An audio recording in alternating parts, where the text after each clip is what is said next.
that fit before fee concept. It's always fit before fee. You're not supposed to sell to everybody you talk to. You're supposed to sell to the right people. So I'm leading into that. So with that being said, I've identified the two critical times in the life of a salesperson and the life of an entrepreneur. The two critical moments. And we're going to talk about the second one. The first critical moment in the life of an entrepreneur, the life of a salesperson, the first critical moment is when someone asks them, what do you do for a living? How you answer that question is going to have a lot to say about what happens after you answer that question. The answer to that question must be compelling as well as interesting, and also articulate how you can be helpful. That's it. People mistake it when they try to give cute answers. That's a mistake. Or overly descriptive answers. When you try to describe it, it's too much. They're going to hear your description, but they're going to flush it when you finish talking. Mm-hmm. It should be something where they can see themselves in, or an agreed upon problem. But that's the first critical moment. But the second critical moment is when it comes time to ask for the business. When you feel they know enough, okay? When you feel like they know enough of what you have, and it's time to ask for business. The biggest crime salespeople are committing today, the biggest crime entrepreneurs are committing today is they never ever even ask for the business. True. They won't even ask. What they'll do is great presentations.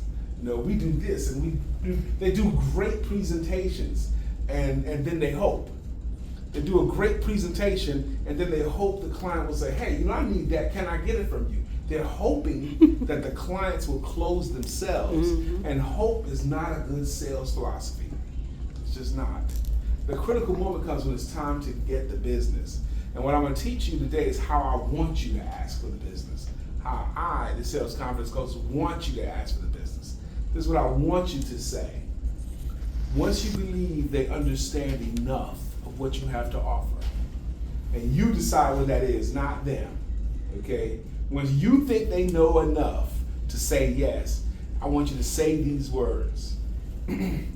Will you give our services a try? Will you give our products a try? Will you give me a try? Will you give my company a try?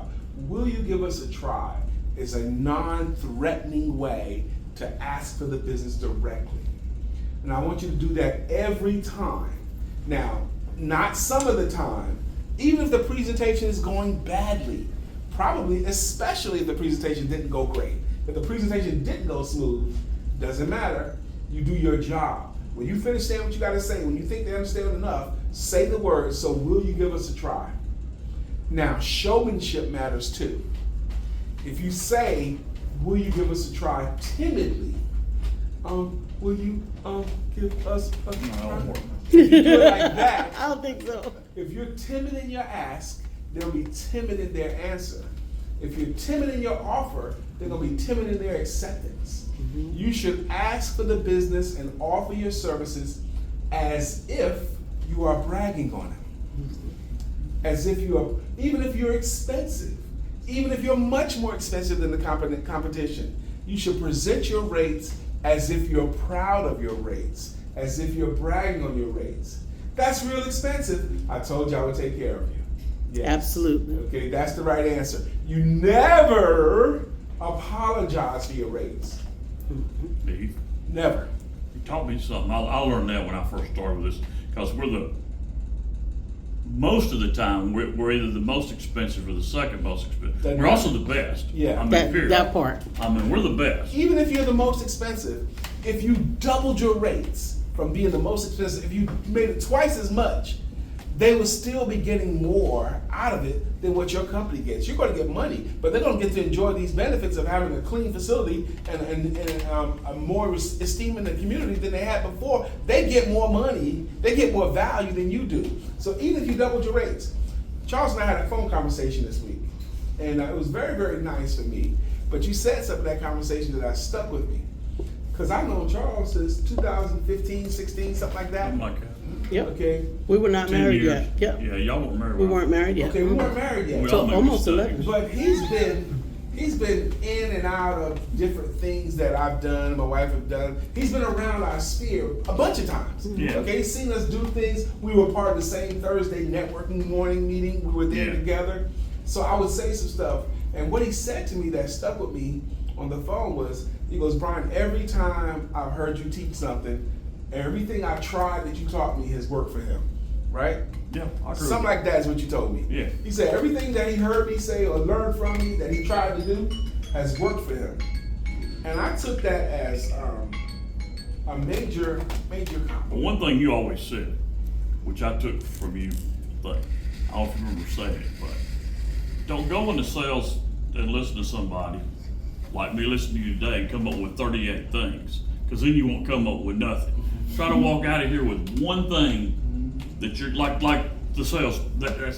Ask for the business. And you come back next week or the week after to learn something else. Most people go in sales conferences, and the day after, they hit me with 38 things, and a week from then, they don't remember what was important or what wasn't. Yes. I mean, I thought this Coach Brian, who was Alabama years ago, used to always have a meeting every morning.